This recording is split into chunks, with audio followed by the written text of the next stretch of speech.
Okay, so welcome to this next video in which we are discussing angiogenesis in chronic inflammation.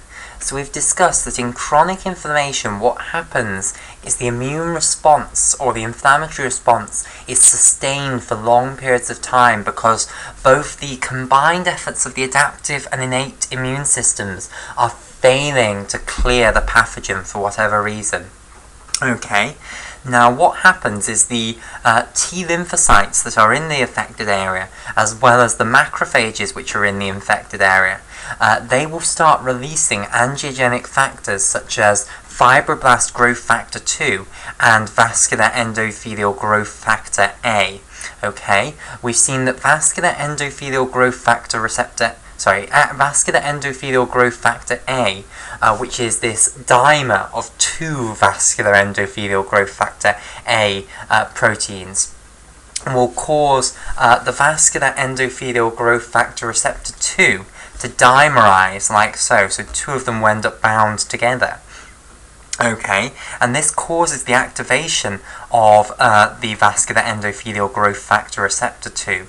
And this means that the tyrosine kinase domain becomes active and it will phosphorylate the tyrosine residues on the other vascular endothelial growth factor receptor 2 which it's dimerized with. This other vascular endothelial growth factor receptor 2 will reciprocate, basically. Its tyrosine kinase domain will phosphorylate the tyrosine residues on this first vascular endothelial growth factor receptor 2. Right, okay, and now what we want to see is how these phosphorylated tyrosine residues, known as phosphotyrosine residues, are going to lead to a downstream signaling pathway. That's the same story for fibroblast growth factor 2. You've got a dimer of fibroblast growth factor 2s, which then bind to two fibroblast growth factor receptor 1s, and that causes the activation of the tyrosine kinase domains of the fibroblast growth factor receptor 1s, and then you get this cross-phosphorylation or this autophosphorylation. Right, so what's going to happen next is certain proteins are going to come and bind to these phosphotyrosine residues, okay? And these proteins that are going to come and bind to the phosphotyrosine residues, they have domains within them which can bind to phosphotyrosine residues. And these domains, which is just a name for a portion of a protein, and these portions of the protein that are capable of binding to the phosphotyrosine, they have a conserved structure, basically. Okay, so there is a general name for this structure that you can have within a protein which is capable of binding phosphotyrosine. So let me try and make this a little bit clearer. So we can have potentially very different proteins. So let's say this is protein A here, and this is protein B here, so let's have protein B as a triangle. Now let's say both protein A and protein B need to be able to bind to phosphotyrosine residues. Then what they might both have is an identical portion of themselves which is capable of binding to phosphotyrosine. Okay, so both of them have the same sort of structure even though they are very different proteins. And this sort of a structure which is capable of binding to phosphotyrosines is what's known as an SH2 domain. So it's a conserved structure that you have in many different proteins that manages to bind to phosphotyrosine residues. Now what does SH2 stand for? Well, it stands for Sark homology, SRC Sark homology domain 2. Okay, so this is the Sark homology domain 2. Okay, so that's what SH2 stands for. Okay, and you have this sort of a domain in many different proteins. Now what's going to happen is that proteins with these SH2 domains in are going to come and bind to these phosphotyrosine residues that we have on the intracellular aspect of the receptor tyrosine kinase, whether it's a fibroblast growth factor receptor 1 or a vascular endothelial growth factor receptor 2. Okay, now the proteins which assemble will be slightly different in the case of the vascular endothelial growth factor receptor 2 and the fibroblast growth factor receptor 1. However, we will get around having to discuss the differences by just calling the protein complex one whole name, okay? So a whole complex of proteins is going to assemble here on the fibroblast growth factor receptor 1 internal aspect here, and also on the vascular endothelial growth factor receptor 2. And we are just going to refer to this protein complex by what it's going to do, which is it's going to be a RAS, guanine nucleotide exchange factor. Okay, and the shorthand for guanine nucleotide exchange factor is to write GEF. So this is a very common acronym, basically. GEF stands for guanine nucleotide exchange factor. And guanine nucleotide exchange factors are so common because G proteins are so common. And this is complex, this guanine nucleotide exchange factor, is going to act on a G protein, and the G protein it's going to act on is also given in this name. It's going to be the RAS G protein. Okay, so this is the guanine nucleotide exchange factor. Right, okay, so you assemble on the cytoplasmic side of the receptor a whole complex of proteins that is going to function as a RAS-GEF, i.e. as a RAS guanine nucleotide exchange factor. And the way these proteins bind to the intracellular aspect of this receptor tyrosine kinase is through these SH2 domains, these Sark homology 2 domains, which bind to the phosphotyrosine residues. Okay, so now what is this RAS-GEF going to do? Well, it's going to catalyze a reaction involving this G protein, RAS.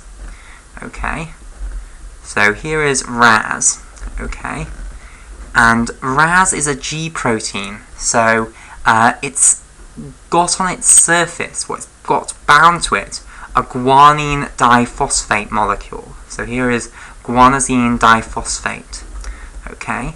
And when it has guanosine diphosphate bound to it, like all G proteins, it's in the off state, okay? And basically what this RAS-GEF is going to do is it's going to remove the guanosine diphosphate from the RAS, and instead it's going to replace it with GTP. Okay, now I just want to stress something, that in this video we are going to see a huge number of pathways that these receptor tyrosine kinase proteins are going to activate once they have these phosphotyrosine residues. Okay, this is one of them, that you assemble this RAS-GEF. There are others that we'll look at later. So the first one we're going to look at is this one where you form a RAS-GEF on the intracellular aspect of these receptor tyrosine kinases, and this is going to catalyze the conversion of the RAS-GDP to RAS-GTP. Okay, so it's now going to have guanosine triphosphate bound to it. And RAS-GTP is then capable of activating another enzyme. Okay, so it's going to go on and activate an enzyme which is going to be a kinase enzyme. Okay, so let me show this on the other side. So far the receptor tyrosine kinase has activated this G protein RAS. Okay, capital RAS.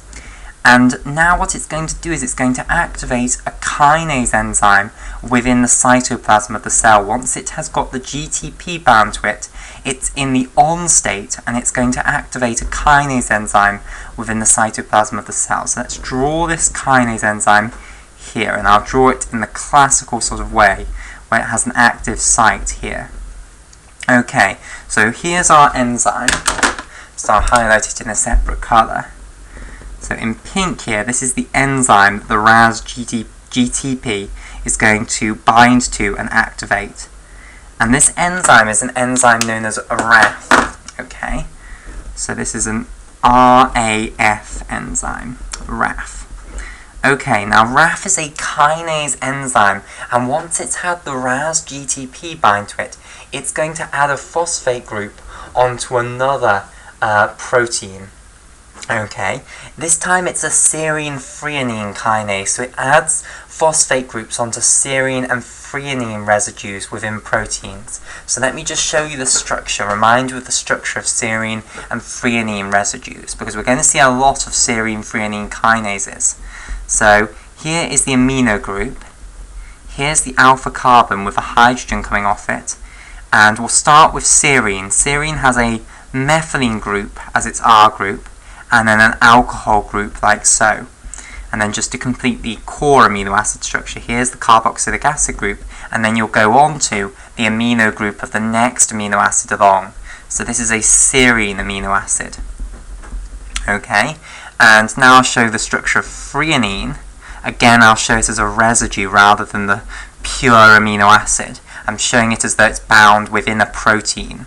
Okay, so again, here's the core amino acid structure, where we have the amino group, the alpha carbon with a hydrogen off it, and the carboxylic acid group down here linked to the next amino acid along. And then the R group for this will be a single carbon with an alcohol group off it, a hydrogen here, and then a methyl group here. So this is threonine. Right.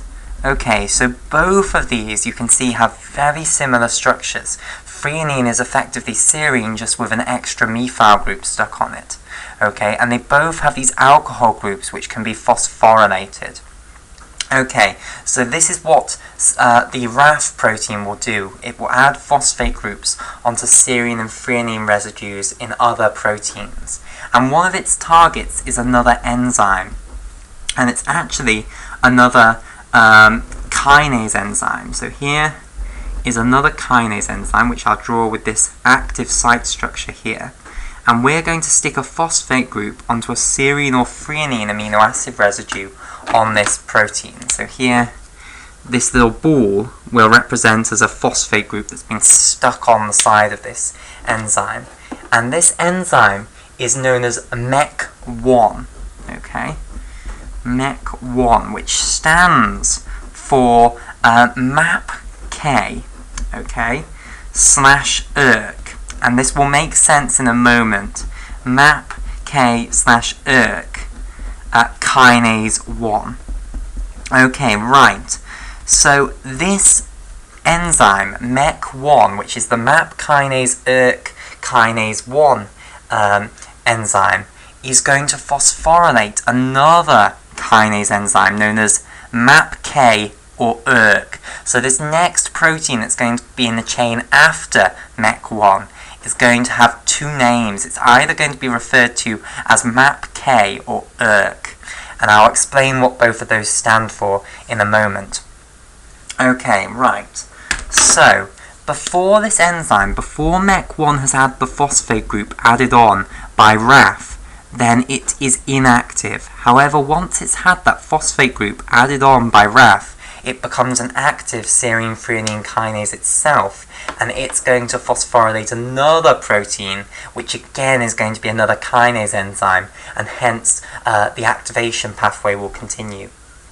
Okay, so we'll continue this discussion in the next video.